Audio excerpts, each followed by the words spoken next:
Chcel by som pridať k argumentom na zrušenie VUC. S týmto návrhom samozrejme na 100% súhlasím. Ešte jeden historický, ktorý tu nepadol, keďže sa zaoberám históriou slovenskej politiky a tohto územia. Slovensku sa vždy darilo ekonomicky aj politicky vtedy, pokiaľ existovali dve zložky moci. Prvá bola silná centrálna vláda a druhá silné mestá a neskôr mestá a obce. Ako náhle medzi nimi bol vsunutý nejaký medzičlánok, bol to iba priestor pre vytváranie, ja to volám regionálnych pašalíkov, kde tí miestni oligarchovia kedykoľvek v histórii začali myslieť na svoje vlastné záujmy, realizovali ich na svojom území a konkurovali s tými ostatnými, kto akú moc v štáte sa mu podarí, alebo aj finančnú, aj politickú uchmatnúť.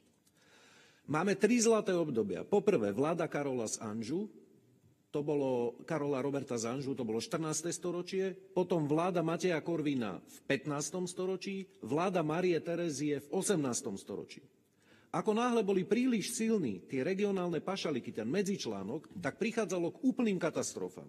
Bitka pri Slanej 1241, kedy sme prehrali s Mongolmi a prehrali sme kvôli tomu, lebo časť tých regionálnych pašov, nazvime to feudálov, radšej kalkulovala, že nech dostane v tom čase Belo IV.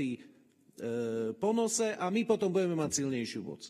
V 1526, keď sme prehrali pri Moháči s Turkami, dokonca vtedy časť armády nedorazila a bola kúsok odtiaľ a čakali, kým tento štát skolabuje.